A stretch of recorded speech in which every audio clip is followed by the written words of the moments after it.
Manitowish Waters farming, the image you have right here is an example of Rest Lake on the right over here at Mitchell's Resort, and over here up on Big Lake.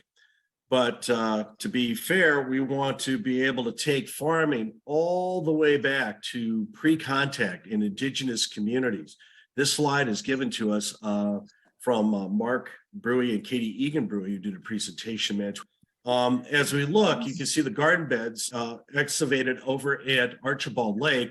This was done by Mark Brewy, and these were done by Oneota indigenous community. At Cross Lake, which is likely Rest Lake, what we would witness is indigenous communities, probably on Fox Island, doing the kind of farming that you see here, like those garden beds.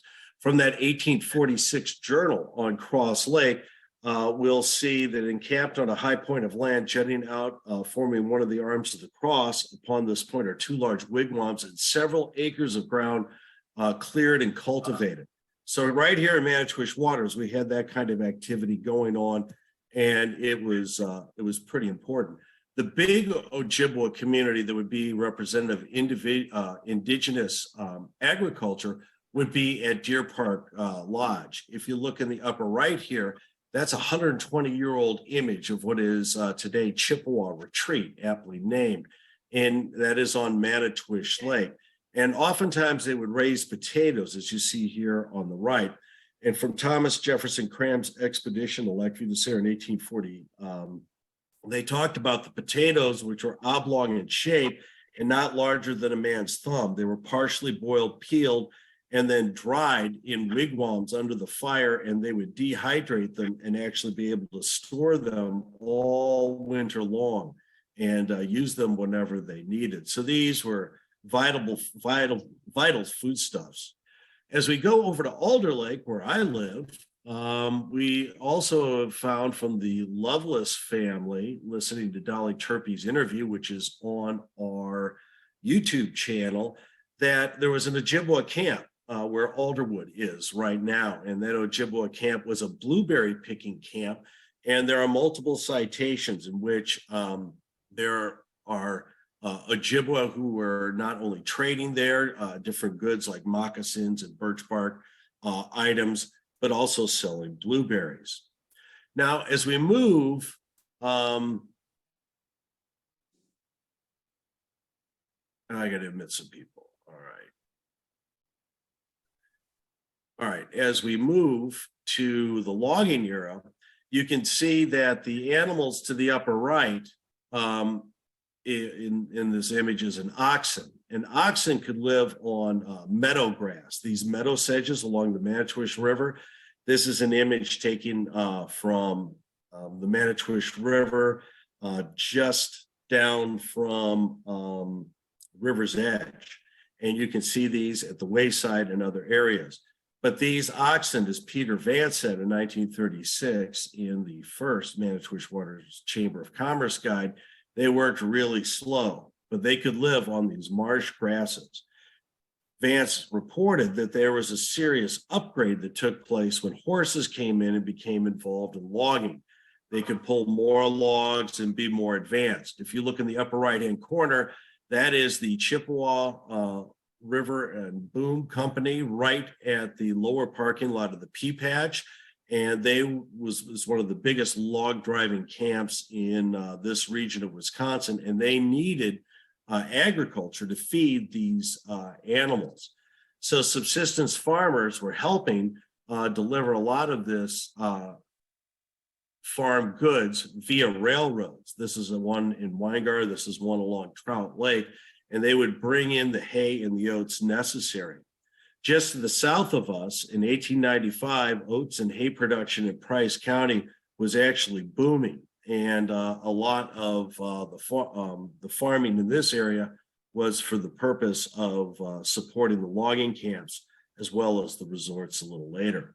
Speaking of resorts, top tier resorts in the Northwoods wanted to have fresh foods. And one of the earliest big time resorts in this area was right on the other side of the road from Blue Bayou. It was first Buck's Resort here on the left, and then it was purchased by the Kerners. Buck would plant large gardens there to bring this fresh food to the table of their patrons. And dairy and poultry was also very important during those times. So the logging camps were competing actually with the resorts simultaneously. In understanding better the whole role of northern Wisconsin agriculture, Robert Goff wrote a book called Farming the Cutover that gives a great deal of insights on why farming grew so quickly in the teens and then ultimately began to subside. And he called much of this boosterism, where there was enthusiastic support through media and other campaigns to get farmers into this region. Before that, the Northern Wisconsin Handbook for the Home Seeker was created in 1895 that promoted these lands as being prime agricultural lands. And then land companies underneath, as you see with the Sanborn Land Company. We'll explore all of these here of how agriculture really started to grow here. The Northern Wisconsin Handbook for the Home Seeker has this beautiful image of Lake Tomahawk that's in it. This is an 1895 image of Lake Tomahawk. And it noted as a farming group that it was a primeval forest. Hunters and fishermen will seek sport in high class, unmarred by pot hunters.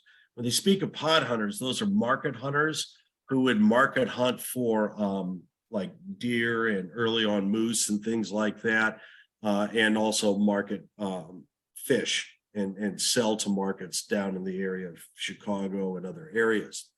In this promotion piece that we see from this boosterism, enthusiastically supporting them, we get these images of potatoes in Oneida County, tobacco here below. This is actually growing in Hurley, Wisconsin, and we're back at Price County again, showing the great corn crops within that area. Noting they're not using where we live in Vilas County as an example.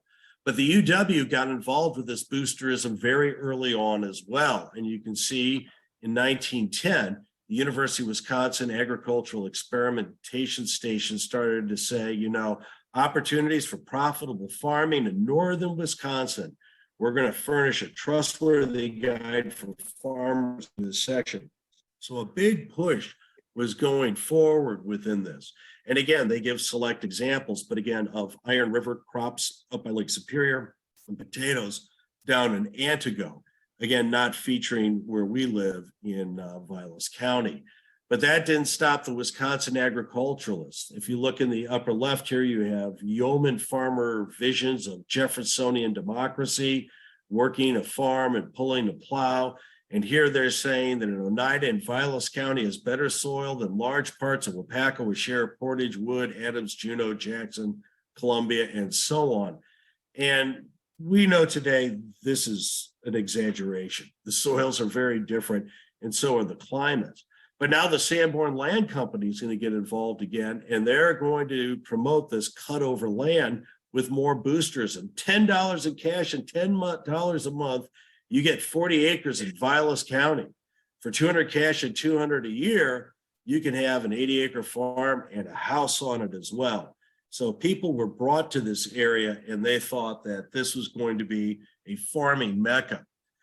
Well, this vision of farming collided with another vision that was being promoted from the state with the first forester, E.M. Griffith, and he was charged to create forest reserves by the Act of 1905 to try to protect northern Wisconsin forests, and then all the land basically from Medford, Wisconsin to Oconto, all the way north.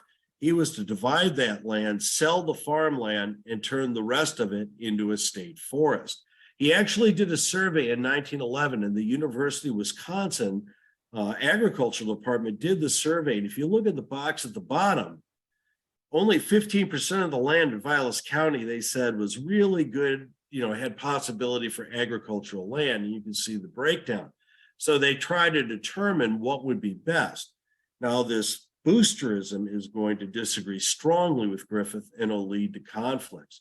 This becomes really more important within Wisconsin and Manitowish Waters because when Griffith creates his model for a forest reserve, and here you can see the outline of the whole forest reserve, the Trout Lake headquarters right on Big Trout Lake. And this yellow arrow here is the Rest Lake Fire Tower and Ranger Station, currently where Angler's Restaurant is today. So we were part of this with 4 other satellite ranger stations to promote this vision of a forestry management program being optimal based on the data I showed you before. But things get a little more tricky within the realm of boosterism of this time. In 1912, the UW agriculture system hired its first agriculture agent, Ellis Luther. And here you see him as a young man in front of the Oneida County Courthouse on his little motorbike and pointing at Oneida County. And his point of view is, we're going from the axe to the plow. Everything up here is prime farmland. So now we have competing ideas. And we also have land speculators like this gentleman, Mr. Doolittle, who says, I personally know large areas of land in this proposed forest reserve in Oneida County that can be made into fine dairy farms as can be found anywhere in the United States. That's his land he's speaking of that he hopes to sell. But he goes on further to create a series of petitions and driving the government not to purchase land for forestry purposes, and that the purchase of said lands will practically stop all settlement of farmers within the township of Woodruff. And to the right, you see the signatories of all the farmers in the area of Woodruff. So really the political pot is beginning to be stirred over this debate between forestry and whether it should be agriculture. Now, as we look, the folks in Sainer also had a notice, and they were upset because 75% of their land, legitimate concern, was owned by the state, and they were having trouble with tax revenue. So there were some adjustments that needed to be made, and ultimately would be for the tax base. But there is a rising effort to evaluate this. So an evaluation was put forward by the legislature. They looked into Griffith's activities. It was going pretty well with some small adjustments, and then it was a classic political end around. What happens? They didn't listen to the legislature. These opponents went right to the Supreme Court. The Supreme Court declared the forest reserve and state forest as unconstitutional, saying that they are akin to building canals, and there are no authorities for the state to take over that private business work. And Griffith is driven from politics, and his extensive plans were put on hold for a bit. With that backdrop, let's take a look at Manitowish Waters and see how farms emerge in our area in this competing model. All the yellow arrows are different farms in the township of Manitowish Waters that we're going to be visiting in this presentation, where the blue arrows on the outside are just outside our township. But if you talk to most locals and people who've been here for a while, they would be considered Manitowish Waters farms. So let's begin our journey to Manitowish Waters farms. We're going to start on the north side of Clear Lake and look at 2 properties. One is going to be the Divine property marked by the yellow arrow. This is the first family of Manitowish Waters. They raised 9 children here and had a large farm. And that farm was productive for generations on that. Here, the blue arrow to the left, and I think Mike might be blocking it, so I'll bring him down here, is the farm on Big Lake for the Keith family. And you can see them tilling the soil here in the lower right picture. These are smaller farms. These would be called, in many cases, subsistence farms. They sometimes had surplus materials to be sold, but largely it was used for the purpose of feeding the family and taking care of animals and stock animals like horses and mules and so on. Now, moving to Alder Lake here at the yellow arrow, this is the Levine farm, and to the right is the Bokern farm, both in these areas. The Levine farm was more of a subsistence farm. Bokern had a larger farm as well, but they both had to do other work. Mrs. Bokern was a well-known baker and pastry chef, and she sold things to local resorts and people. Conrad was a carpenter, a guide, a farmer, a caretaker. And on Wild Rice Lake, you can see, they opened up not one, but 2 resorts in addition to their farm. And they have a fine catch of walleyes there on the big beaches, giving you an idea how much they used to draw the water down. Joe Levine was a blacksmith, logger, carpenter, guide, farmer, and caretaker, and he ran the Oaks, which was a small resort right here on Levine Road. So again, farming was going on, but there was oftentimes more than farming that would be part of these families. Moving out west, the Plunkett farm is an exciting farm. Matt Plunkett Sr. started this in 1892. Here's the farm. This is right along Highway 51. If you ever drive to Manitowish, you see Plunkett Road, Plunkett Lake. This is the namesake. And here's an image of the Plunkett farm right on the lovely shores of the Manitowish River. That farm will operate for a long time. Matt Plunkett Sr. was a logger. They raised a large family there. His boys continued farming and ultimately created some resorts there as well to diversify their work. One of the sisters, Rosella, will actually marry Emil Wysocki, who's our next farmer that we're going to look at just over. This is Rest Lake. Right here would be where Smokies is. This would be County W. This is the Wysocki farm. I had the good fortune of working with DNR forester Adam Wysocki, who is related to Emil.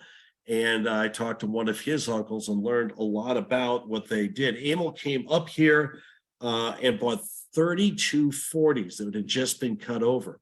And he came here largely because he was excited to farm and be able to deer hunt here. His home base down around Stevens Point, the deer had disappeared. The Wysocki still are avid deer hunters there. And this family farm is still held by the Wysockis and will be for generations. But Emil Wysocki, you'll see here in an article of the Lakeland Times from 1988, he was 100 years old. And here you see an image from Plunkett Lake, and Rosella Plunkett becomes his wife. And they worked very, very hard on the land. He cleared all the land by hand. He was also a builder of log cabins. He did riprap work on the shores of people's property with the rocks that he pulled from his soil just north of K on W, and a classic farm that is still there today. As we take a look at this picture, it just makes me laugh. This is a 1927 picture of the Tower Inn. This is that little green building that's next to the Anglers today, formerly the Tower Bar. And if you look at the yellow arrow in the back of this guy's Rambler is a goat. So here he comes on, he's got a sports jacket on as he's climbing back in. And it just goes to show you that, folks who came up here wanted their agricultural products. And I'm sure going to Plunkett's or Wysocki's or someplace else, they bought a goat and he's going to take it home so he had cream for his coffee in 1927. As we go a bit more east, in the area of Boulder Junction, right below Island Lake on County H, you can see Robert Lovelace, who had a huge property on Alder Lake, bought a 40 right here. This 40 became the Cassine farm. One of the Cassines married the Lovelaces. Let some people in. Oh, okay. And that farm becomes one of the most prolific farms in this area. As you look here, you can see the Cassine farm on County H with the blue arrow right here, right next to the Manitowish River. You can see the cattle that they raised there. They also logged, again, the subsistence model that you're going to be doing more than just farming to make a living here. Sheep and many other animals. They raise corn and other crops. The Cassine farm was really quite successful. Currently, Tom Bear is growing cranberries on that property, and he was told as soon as the Cassine farm and he has befriended the Cassines and has all this information with contacts with the family, became a giant blueberry patch that was super prolific. But this may be the most farmed piece of property in our area. Tom further shared that ginseng was grown there in the 1970s and 80s. They also had a worm farm in a large garage with massive coolers, earthworm farm that was also there. And in the 50s up into the 70s, there was a mink farm, and the Cassine farm is now also the site of a cranberry marsh, another family farm. So this is a great farming tradition and a concentration of that.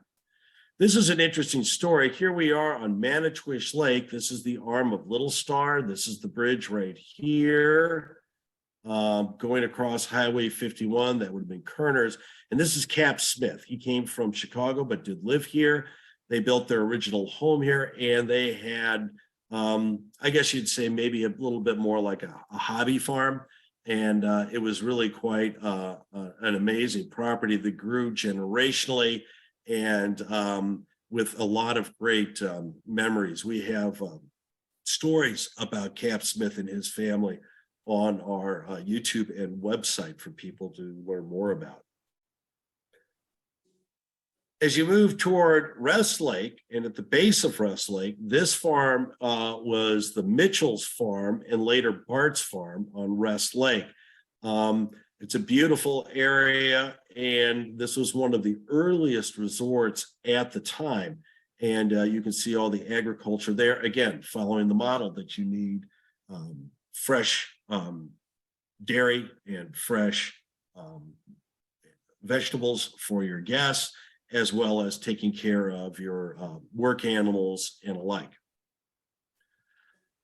To the right of the farm, here's Mitchell's here on the left, but to the right here, this is Perkins Farm. This is by Dr. Perkins, and in 1908 and 1909, he was receiving buff Orpington chickens, and they had a chicken farm that was running in this area on Rest Lake. That was short-lived. Some of you may know in the 1920s, Doc Person was going to subdivide this whole area into all these little tiny lots, just shoehorning places all in here. This common area would have been the farm area, but the Great Depression took this scheme out, and Rest Lake is far less developed as a result, but it all began with a farm. Moving up Rest Lake just a little bit to the peninsula, that's Camp Jordan. Here you see the yellow arrow in a 1917 map next to H.E. Fox's Fox Island, was Moore's Ginseng Farm. That's right. Here we have another ginseng grower right here in Manitowish Waters, who's trying to move product that would be sold logically into the Eastern Hemisphere. One of the areas we need a lot of help with, which had a large area of farming, sometimes we called shantytown farms, but they're right off of Dead Pike Lake, off of Powell Road, and they're hard to see the farmsteads now, but there are some buildings in the area. But if anybody watching this has family pictures or old hunting pictures and so on, we would love to add those to our collection. But this is a large agricultural area. It was most likely destroyed in the fires of 1848 on the Powell Marsh. There were many fires there from the 30s into the 50s. So back to boosterism, this whole point, and this I think you'll find to be quite interesting. I certainly did. In 1918, in the peak of boosterism, they actually had a newspaper called Cut Over Lands. And this is in northern Vilas County. Winter season snow cover only 100 to 120 days, and you can go grow crops for 140 and 160 frost-free days at a time. And they said the early frost wouldn't be permitted because of the lakes in the region. I think most of us know different than that. So remember, 140 to 160 days. Let's look at the real data. This blue strip right here, the the growing days and the length of the growing season is 80 to 100 days versus 160. That is going to be a bit misleading, but that goes to show you more of that boosterism. Same article, they go at Weininger, Wisconsin, which is Presque Isle. The soil is a very heavy hardwood loam, capable of producing a maximum crop. And again, a lot of families moved here under this to buy their farms and start to build their dreams. They were supported even further in the region. In 1917, the Iron County Miner brought this boosterism because the Wisconsin College of Agriculture had the land clearing special. This is a train that would go around to different communities. At the bottom here, 15 stops, and they're going to stop in Mercer. And what do you get when you go to the big event? Well, you get to see big stump pullers to show you how to clear your land. You get to see dynamite in action. Who doesn't want to be a farmer? You get to blow things up and move stumps. The university took advantage of the World War I surplus of explosives and created its own division, and it created a boutique explosive called Pyritol. And they made it in Superior, Wisconsin. And by the time they were done, from 1919 to 1926, just 7 years, they made 19 million pounds of Pyritol. And they would have Pyritol Pete, this little figure up here, and he would travel around and they would sell dynamite. And again, this was all part of this boosterism movement. Here's the train going through in the stump pulling areas. And when you look at the clearing of land, it was difficult work. Mike Bartling is going to be on here in a little bit, had mentioned when I presented this at the MAC, he said, I remember doing that work in almost the same conditions when he was a young man. So clearing land is part of what goes on. But some of those just said, you know what, we're not going to move the stumps. We'll just plant around them, as you look here at the right.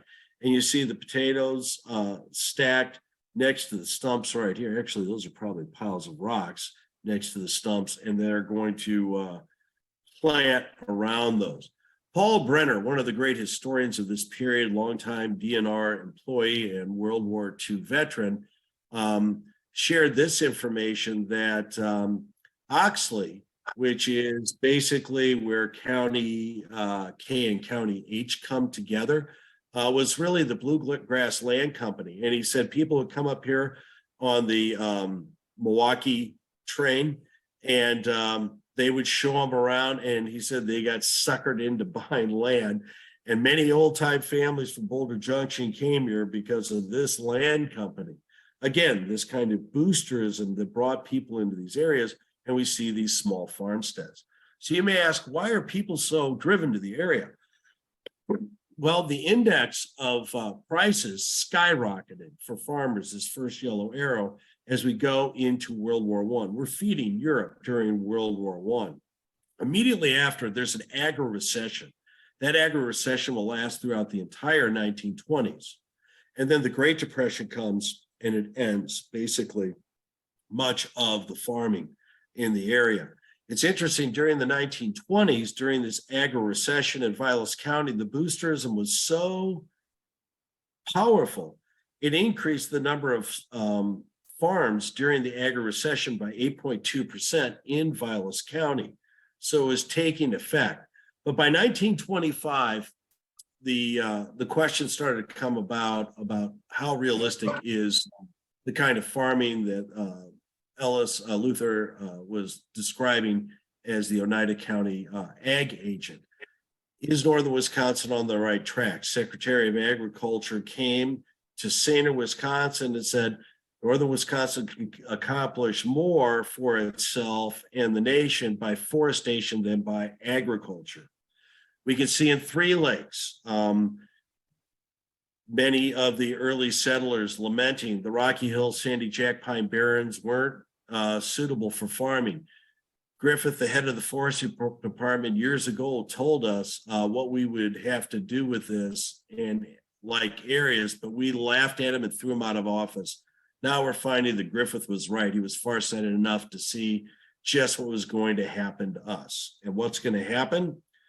They go from these subsistence farms with all the opportunities and possibilities to economic collapse and abandonment.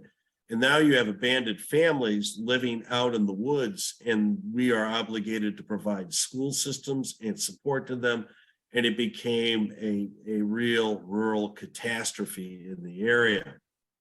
Not all individuals in the area were going to be held down by the agri-recession. Some chose a value-added approach and decided to do some moonshining, taking the corn. And here we see a famous group of Wisconsin folks. This is Louis Laporte right here. This is Emil Winnetka. These are jugs. And this is a still right here. I think that's Lloyd Voss up here. And Andrews and Louis Laporte were arrested. The Manitowish hooch hounds were caught with the goods. There was so much liquor going on the Chicago Northwestern train, it was called the Whiskey Northern in the period of Prohibition. So some farmers and some families found other means to get around this. But what became more problematic is with the evolution of the forestry and the decline in agri-production and hard times, the passing of the forest crop law came about and specific zoning. They say no new settlements are permitted. They started buying this land and delinquent lands and started to move those lands into county and state and federal forests and create special zones. They actually had to create resettlements in Oneida County. In Cassian, they actually created a place for all these farmers to go, and this is just south of Minocqua. I know that Matt Blessing will be presenting at the Minocqua Brewing Company on a resettlement program from Oneida County that went all the way to Alaska in March. So stay tuned for that. Go down and have a beer and listen to Matt following that. The first half of the 1930s witnessed Vilas County had a 50% drop in farmers. This is during the Great Depression. This is when there was really a strong collapse within that time period. But some subsistence farmers did well. Look at the Cassine farms. They still have their sheep. They, the family is doing well. That's right here in Boulder Junction, next to Manitowish Waters. And the Lassick Heritage Farm site in South Rhinelander, they also had farms that were really quite effective. But in the long run, we see by 1939, only 9% of the land, close to that 15% that Griffith had predicted, was in cultivation in Vilas County. And this is where we see the transition to what Griffith talked about. And we learned the hard lesson, but the development of the forest crop law in 1927 reduced property taxes if owners could sustain the management of their lands. Ultimately, by 1986, 1.5 million acres, you can see this all in purple, will be added. And foresters will work with local families and farmers and landowners to create a huge amount of forest crop. Add that to state forests at 471,000 acres, natural areas at 400,000, scenic waterways at 34,000, national forests at 1.5 million, and the big winner, county forests at 2.36 million. You can see the forest in nature and forest management is going to ultimately carry most of the use of the land with less agriculture. So tree farms start to come up following silviculture, going from harvest to regeneration, managing standing timber and creating this cycle. And we see these tree farms throughout all of the area within Wisconsin. And Wisconsin's managed forest law is actually passed to help promote silviculture and this kind of work in the future. Cal Laporte jumped on this and put up a tree farm right off of Powell Road. You see the yellow arrow here, put in these furrows, and he was going to plant Christmas trees. He didn't really harvest many of them. And if you go back there, although it is private property, you can see it from the road going to Dead Pike Lake. You can see a lot of the trees still standing in rows there. Mike, I'm going to be quiet now, and you can start, and I'll advance slides for you for cranberries. Okay, thank you, Jim. Is it turned over to me? It's turned over to you. I still see you. That's okay. Okay, good. So thank you, Jim. And it's fascinating to this point, and also interesting to me to learn or watch and learn as we develop this presentation about the agriculture in our town and area is really, to this point in time, about the only really successful crops are forestry. And so in the mid 1940s, right after World War II, some cranberry growers became interested in starting cranberries here in town. And I'm going to walk you through some of the who, what, where, when, why, and how, and I'll probably jump around a little bit, so bear with me. So also setting the stage, for the cranberry growers coming to town,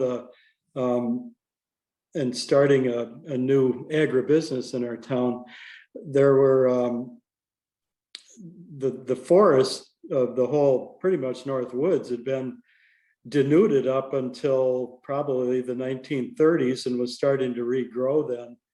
And even talking to my father-in-law, Cal Laporte, said when he was young, he could literally see from Manitowish Waters to Boulder Junction, there were no trees.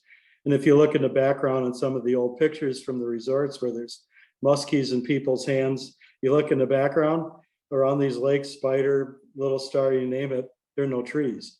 And so in the 1940s, trees were probably starting to grow back. But so I'm gonna now, I just wanted to mention too, when I was little, I did go to MWHS farm with my family to help, and my father to help cut hay for our horses. So I did cut hay there. That was a lot of work, for a little kid.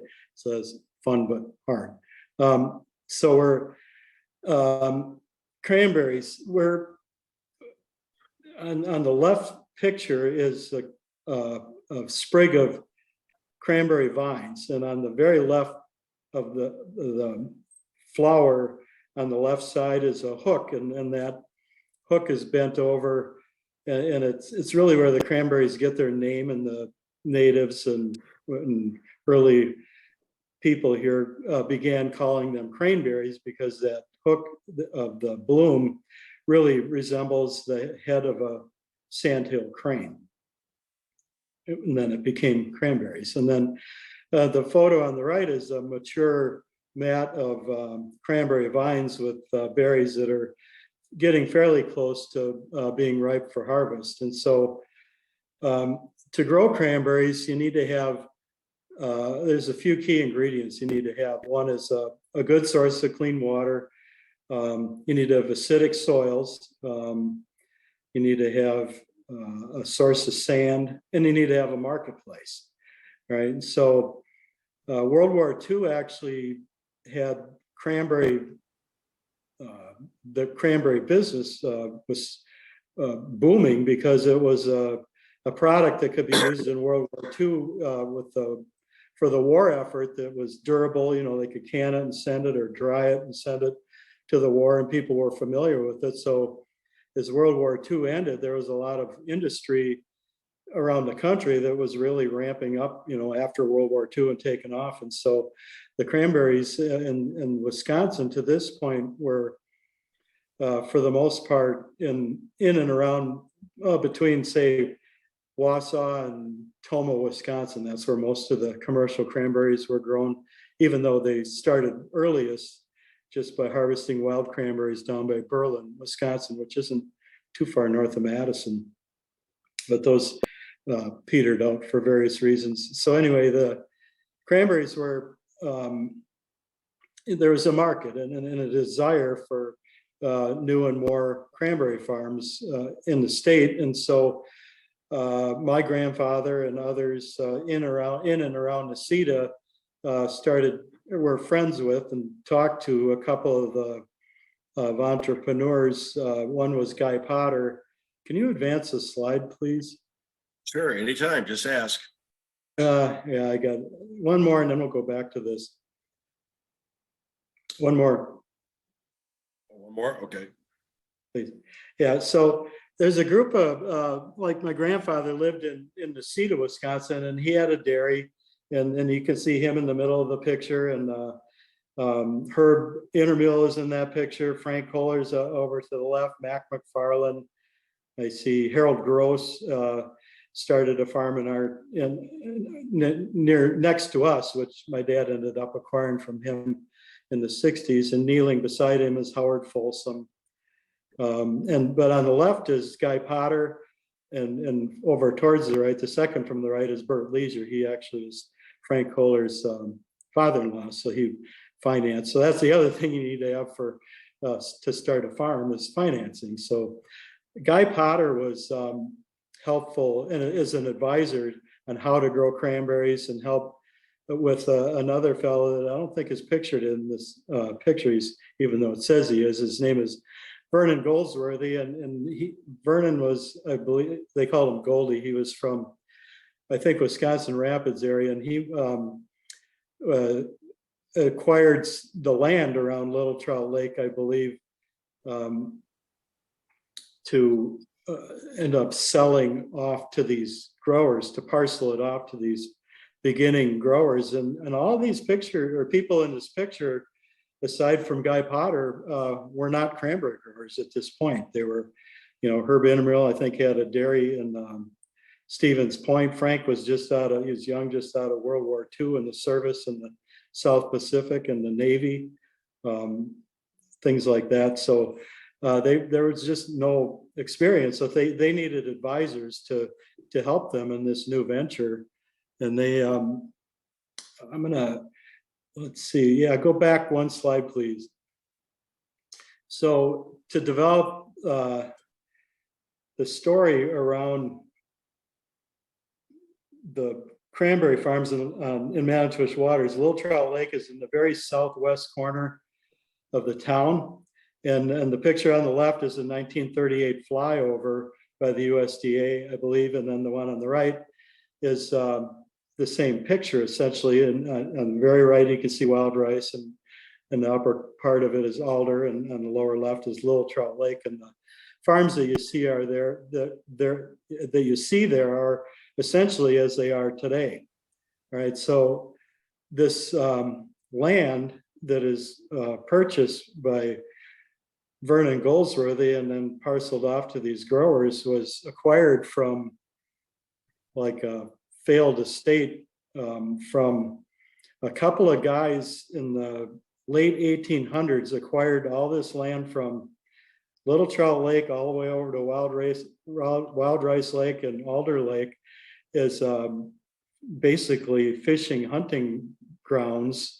And one was Richard Southgate. He had the Hotel Congress in Chicago, and so he had enough wealth to acquire this land. And the other one was Marvin Hewitt, and he was the president of the Chicago Northwestern Railroad in the late 1800s. And so they actually moved, or had been coming to Manitowish Waters, probably staying at resorts and fishing, and really were looking at these areas for recreation for themselves. And they bought all this land. And then I saw an article at some point where Marvin Hewitt brought 100 railroad workers to Wisconsin in 1904 to build a system of canals that went from the Lac de Flambeau chain over through a couple of lakes to ultimately through Little Trout, and then over to Alder Lake. And they had locks where the elevations were different, and they used those canals and locks to get here by boat to Manitowish Waters, because there were trains to the area, Mercer, Powell, Lac de Flambeau, and so, but there weren't really roads, especially out to Little Trout Lake. And so they developed canals on their own. And that Southgate bought out Hewitt, and Southgate ultimately died fairly young, like during the Great Depression, and ended up, his wife acquired the property and ended up basically losing it to forfeiture. And so that just sat there.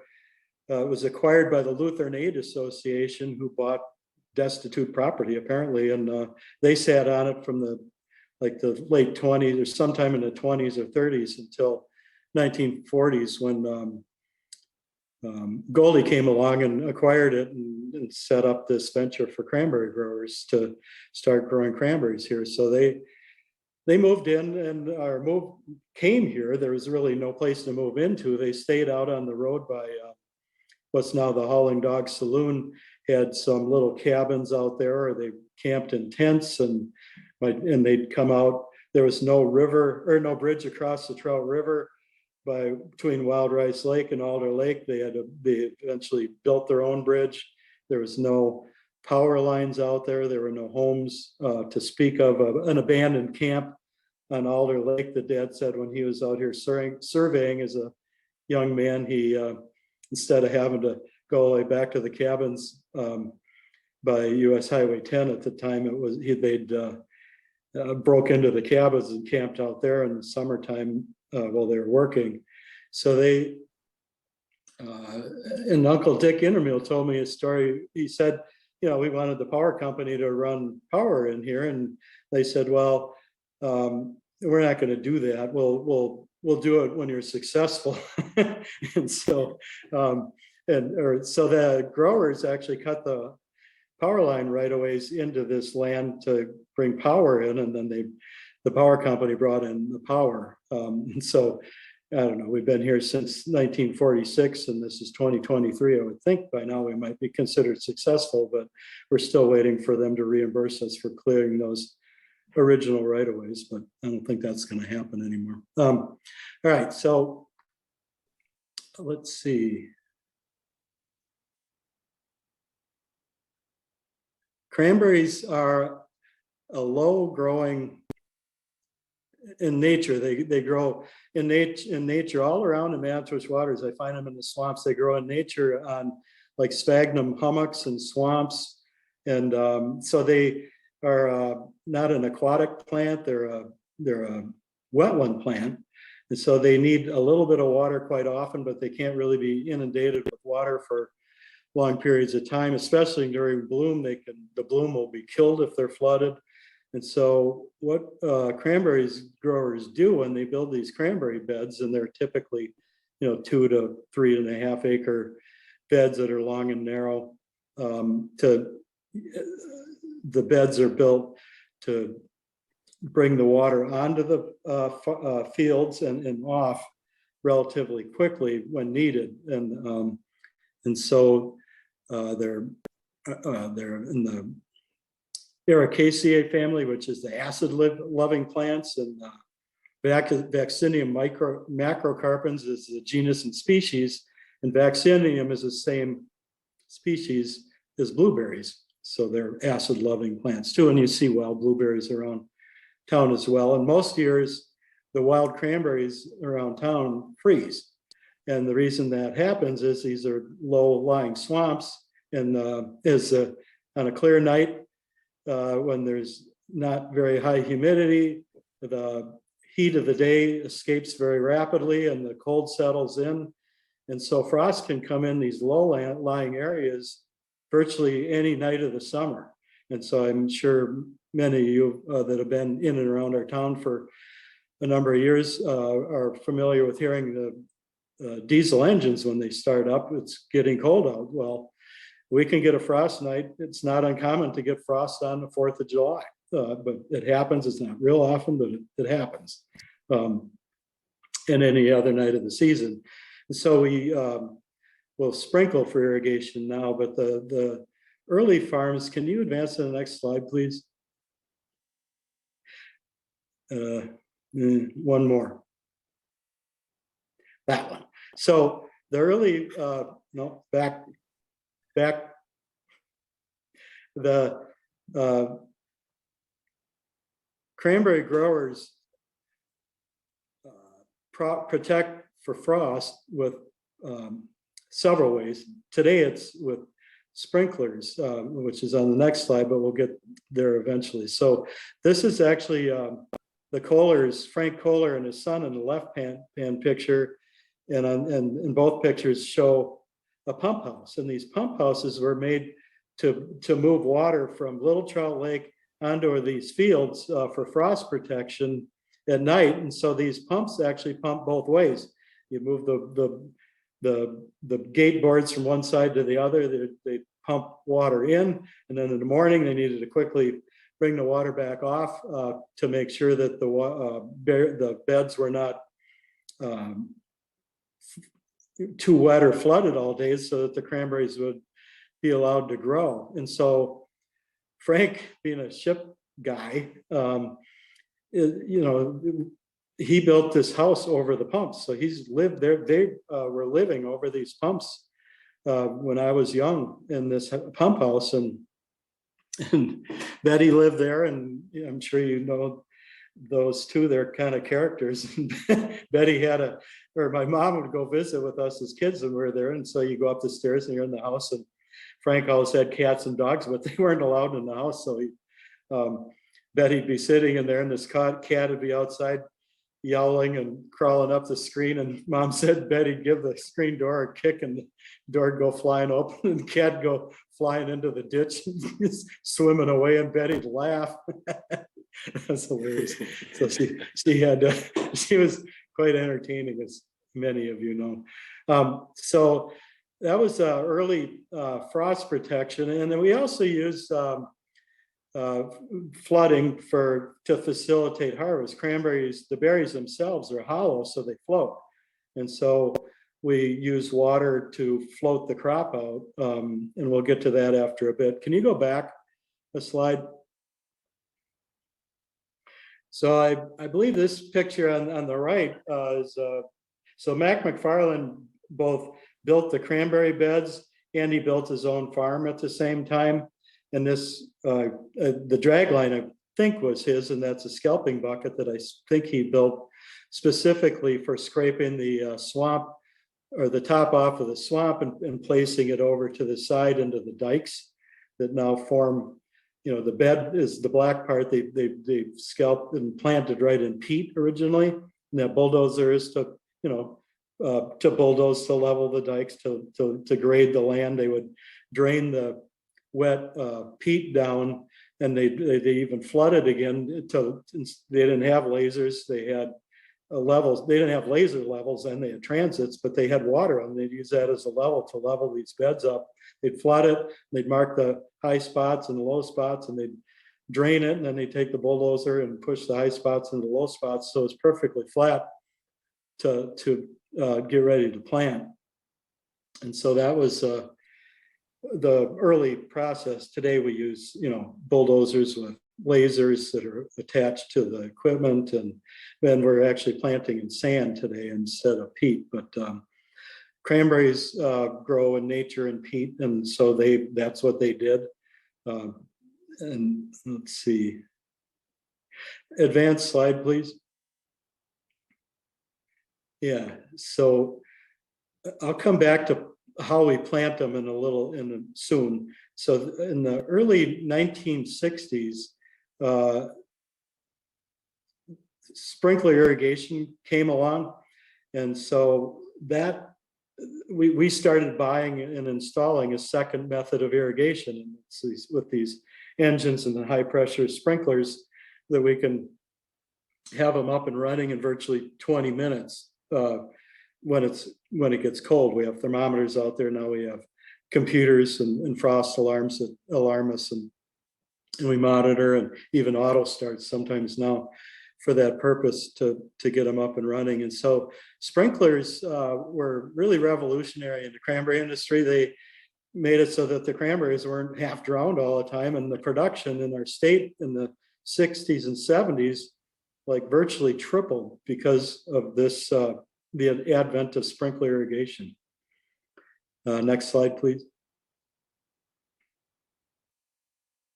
So this is three pictures from our farm. Probably we still use this equipment today.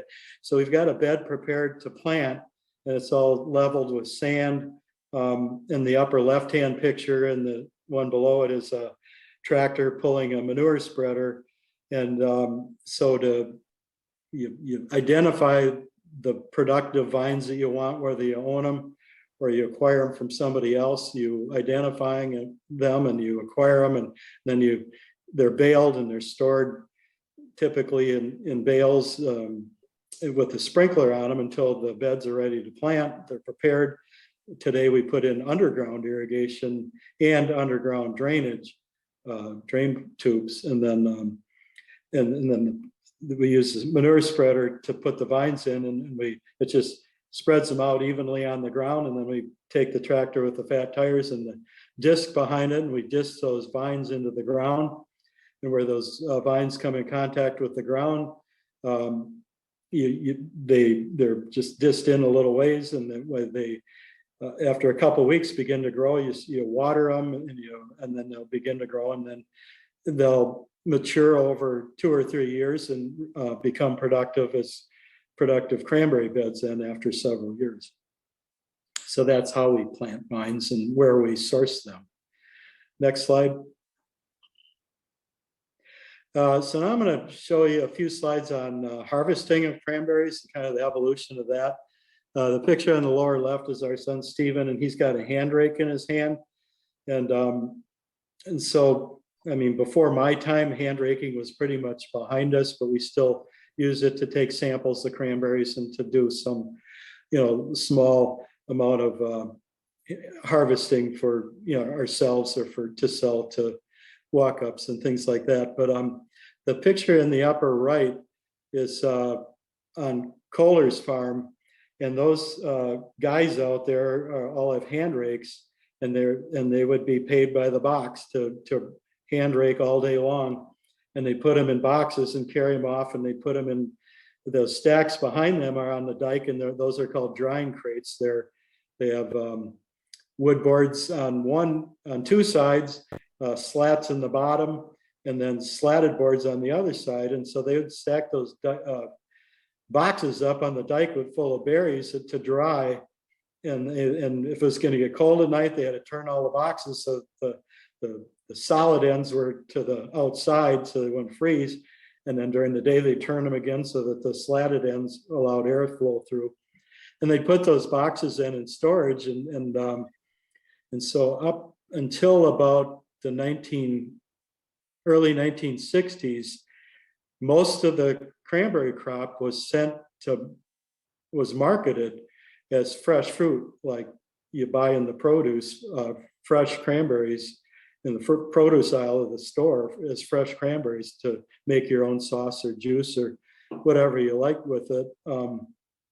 And then in the early 1960s with Ocean Spray, up until that point, Ocean Spray is where we market our fruit today.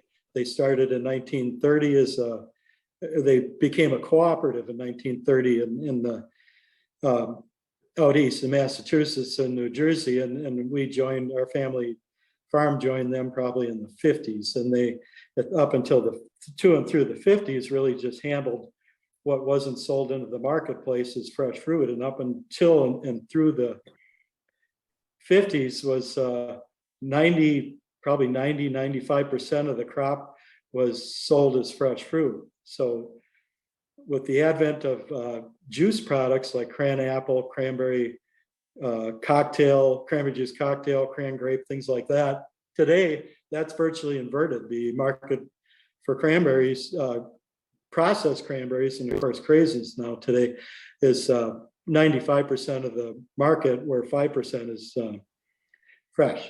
All right. So these are 3 pictures depicting hand raking. Next slide, please.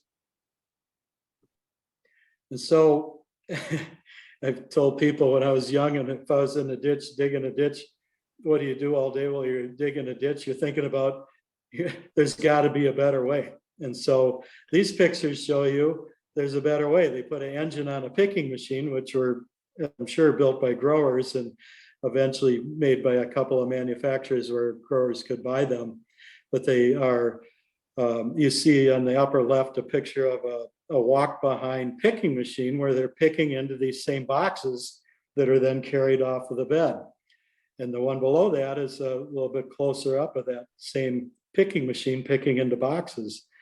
Upper right is Daryl DeMart. He still works at Vilas Cranberry today. He was then at Kohler Cranberry, and he's just an icon there. And so he's on a riding picker machine. So on the left was a walk behind machine. On the right is a riding one. Imagine that, being able to ride and not have to walk all day.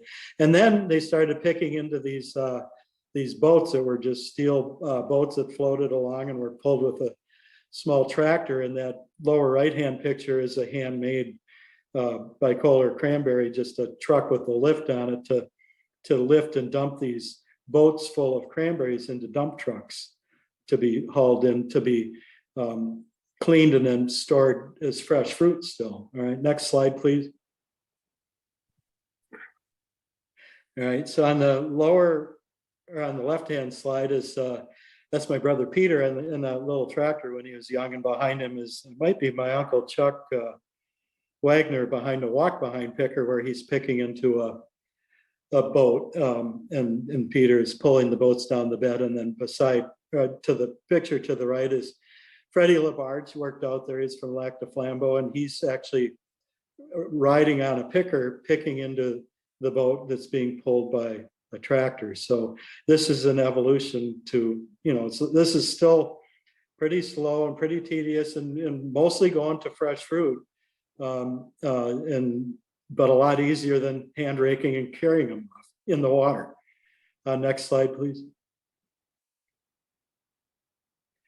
And so then as the crop or the products moved from fresh to processed, we didn't need to pick as much anymore. And so the growers devised this machine on the left is at Kohler's, and we had these two, they're called beaters. It's just a reel that's in the water that's just flailing against the vines and dislodging the berries off into the water.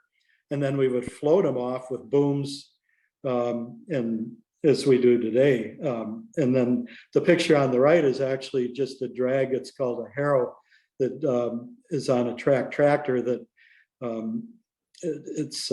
Stephen is standing on the roof of it. You don't drive it like that, of course, but he's out of it and standing on the roof posing. So that, think about the initial people with hand rakes. They probably didn't do an acre in several days. To the beater here on the left, we had 3 of them out there would do about 10 acres a day. And this harrow tractor here on the right, one person can do 30 acres a day, easy. So that's a big change. Next slide, please. Okay, so I said earlier you need a source of sand, and then there's a natural glacial drumlin that runs from about Alder Lake all the way straight west, kind of along Cranberry Boulevard, through the edge of the cranberry farms, all the way out into Powell Marsh, and then peters out. It's just a sand ridge. And so that's important to cranberries. So this time of year right now, there's folks out there that work for us and other farms. They're putting a layer of sand on the ice. I have to just back up a second and say that we, for the winter, these cranberry vines cannot take, or they can take a lot of cold, and they need to have a certain amount of cold to make fruit every year, but they can't take too much cold. Like they can't take 10 or 20 below zero.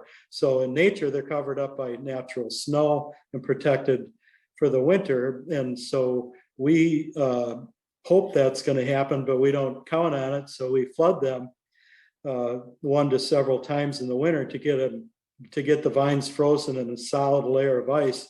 And that ice then really doesn't get below 32 degrees. So it protects the vines from desiccating the fruit buds. The fruit bud it's out there. It's formed at the end of the cranberry growing season. As the crop is maturing, these fruit buds are tiny little fruit buds that have all the information for this whole year's crop stored in a little bud that's about the size of a head of a pin. So we're protecting millions of little fruit buds out there with this ice.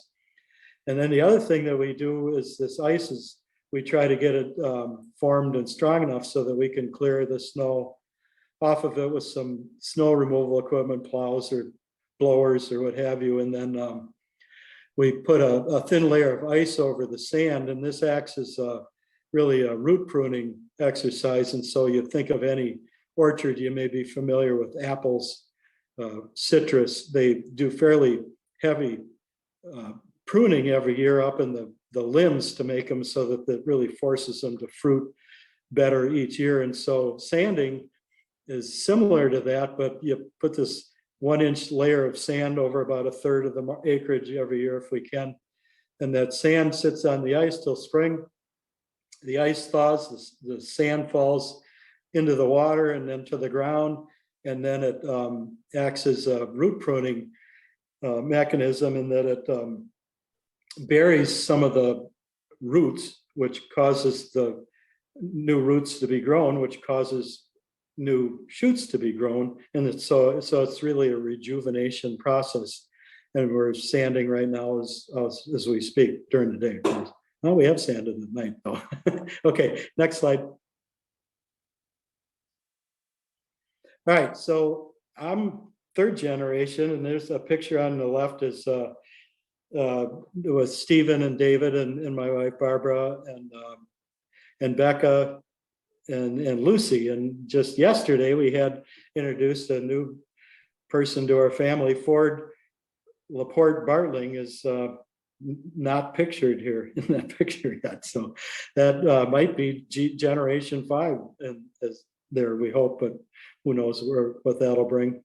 And on the picture on the right is Stephen and I and David, just in a picture against the backdrop of our harvest, and not too many years ago. Next slide.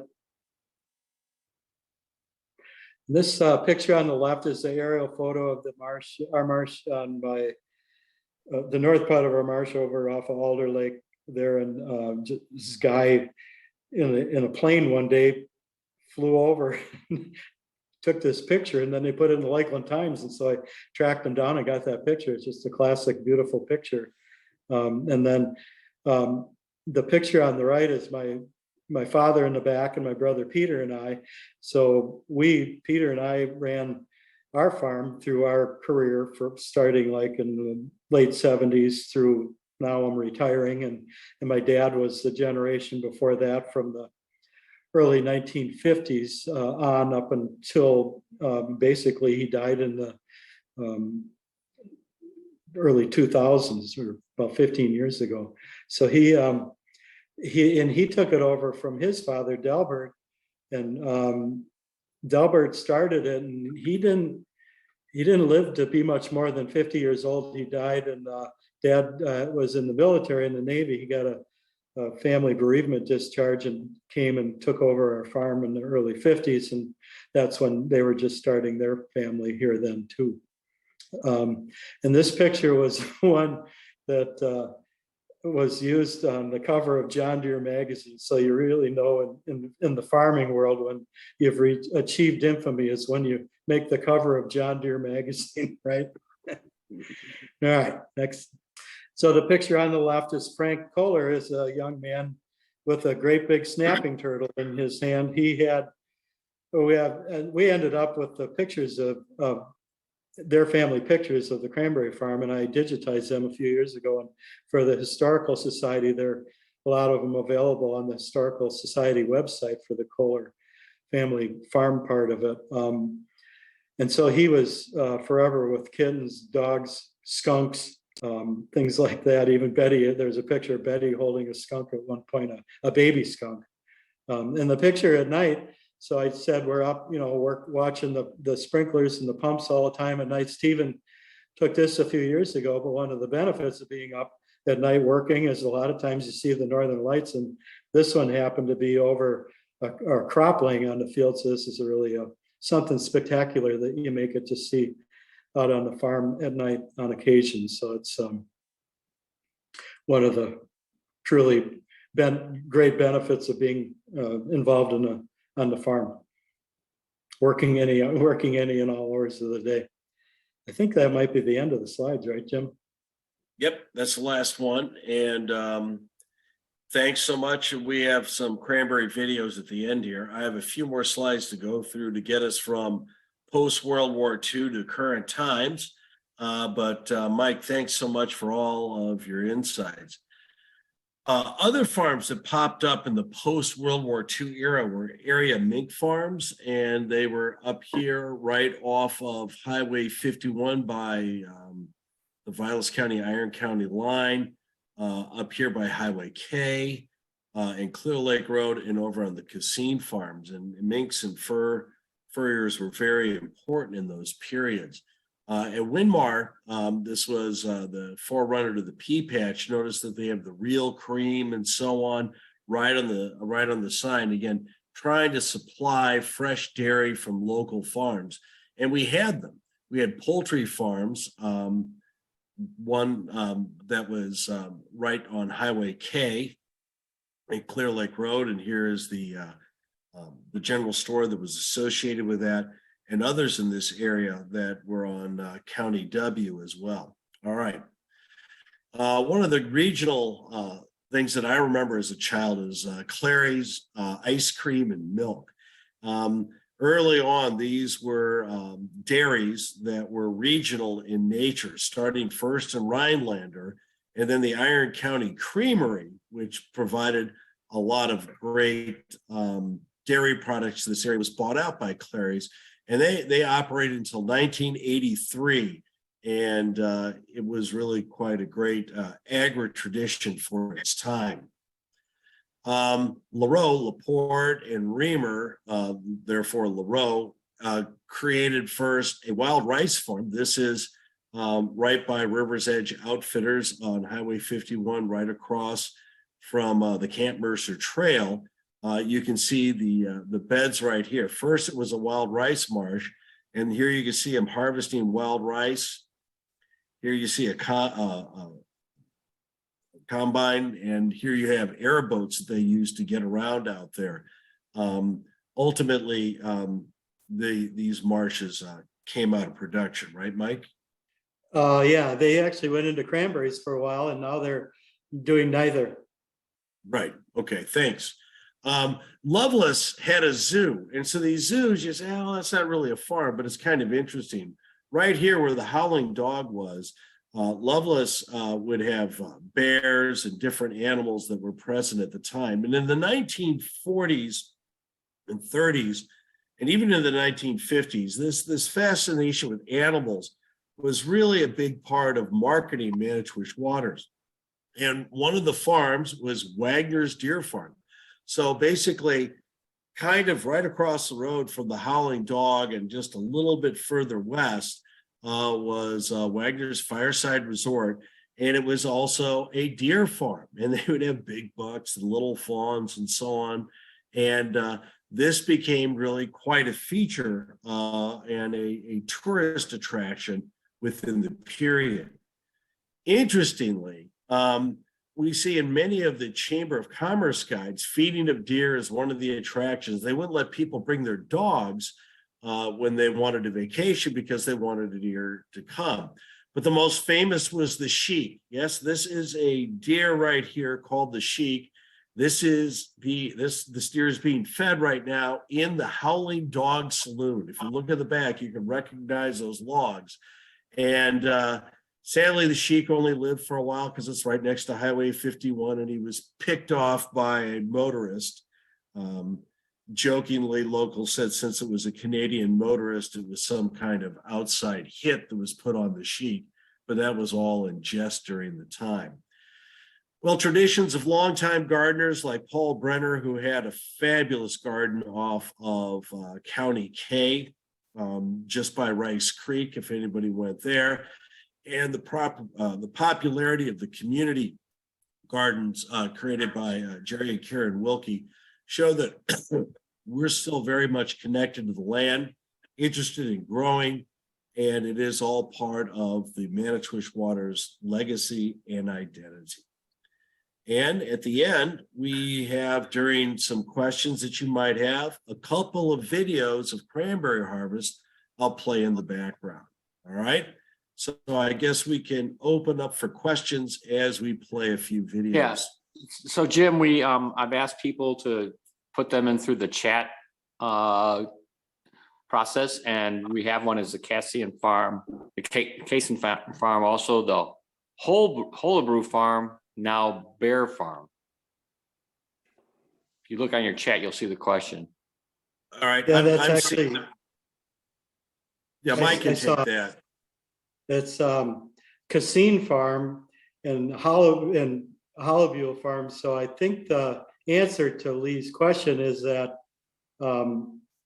it's probably not the Cassine Farm, but it's really where the ginseng was. Is where Hollowview's was. So it's kind of just across Highway H on the riverside of that farm. It is where that is. So they're close, but maybe not one and the same.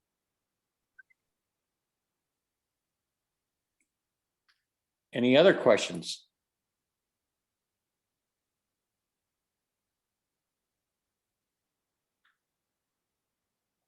Were you going to get these to see if these would play, Jim?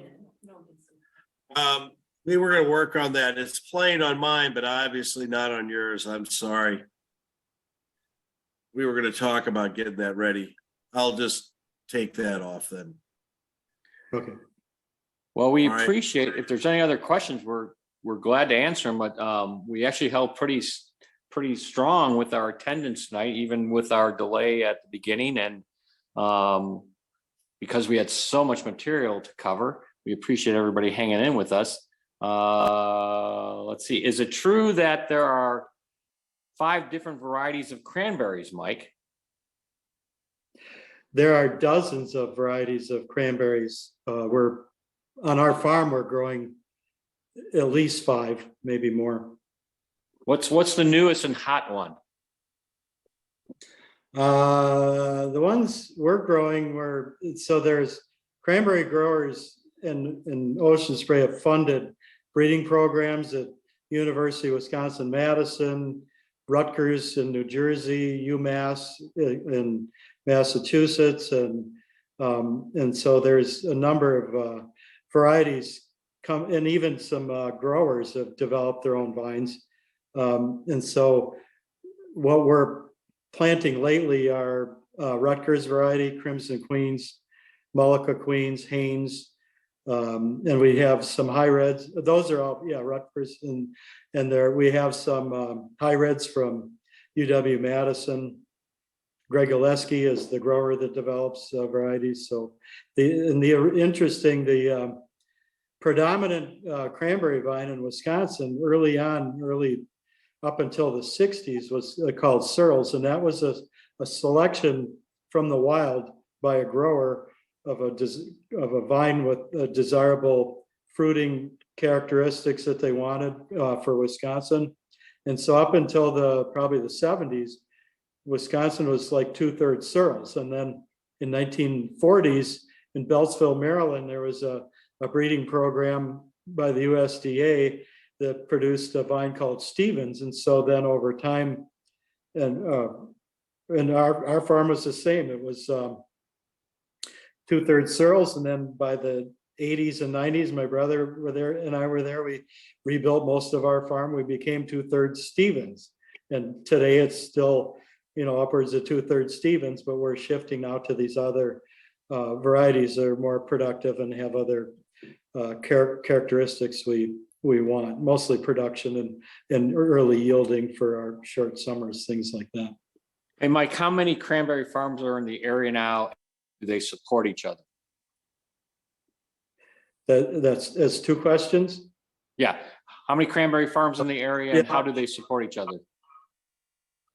So there's like 5 farms in Manitowish Waters of the originals, and Tom Bear's is it's been there 20 years, so it's not new, but that's just off to the side a little bit. And then there was one out on Highway H that was Teskey's, and that's owned by Farmland Management. And there's especially in the beginning, we all supported each other because it was these new businesses from startup. You didn't have, not everybody had a chainsaw, so you'd go get the chainsaw from the one guy or the bulldozer from the other guy. And then over time, that changed as we acquired things, as you progress, you acquire things on your own. And so there's a lot less sharing, but there's still sharing of certain equipment today. A lot of it gets used so little, it doesn't make a whole lot of sense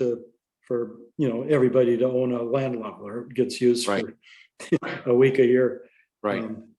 Mike, were the white cranberries simply a fad, so there was a stainless juice? No, Ocean Spray still has a white cranberry product. It's kind of made after like a white grape drink product.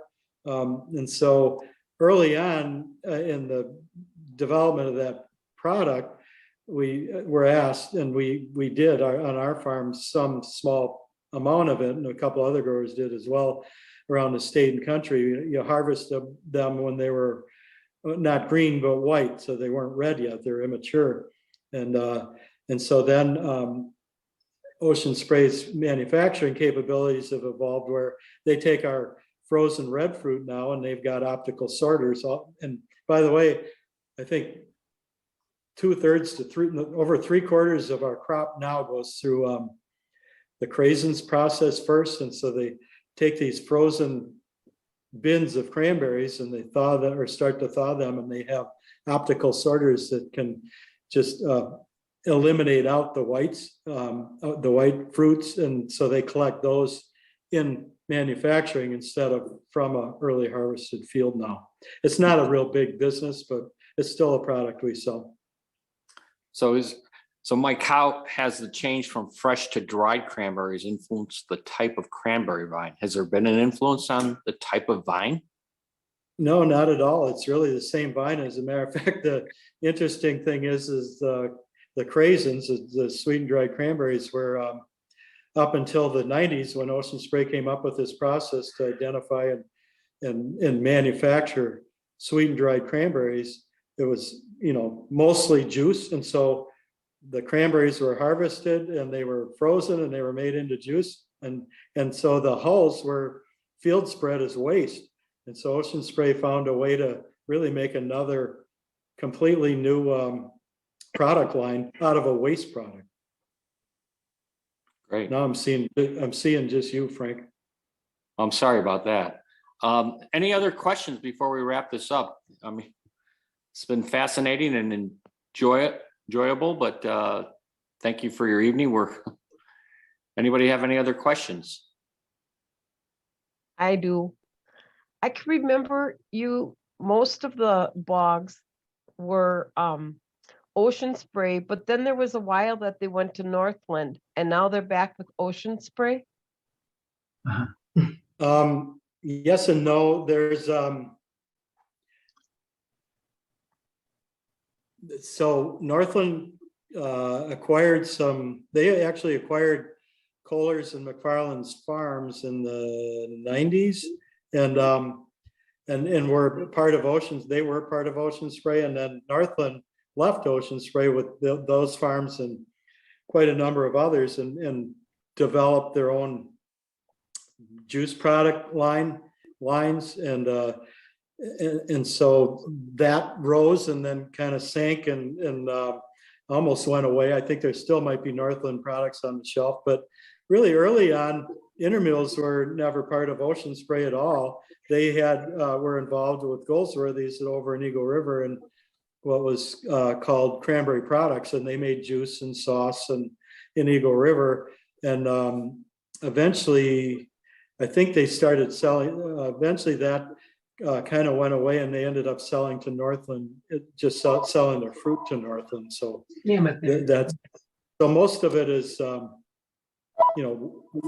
most of it is still Ocean Spray, and Ocean Spray is like, I don't know, 2/3 of the world crop, and that's kind of probably about true in Manitowish Waters too.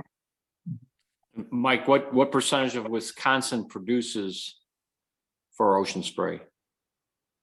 It's like I just said, it's 2/3. And the interesting, Wisconsin is now 2/3 of the world crop. But Manitowish Waters itself is maybe 5% of Wisconsin's crop. We're pretty small. And at the end, a couple of videos of cranberry harvest I'll play in the background.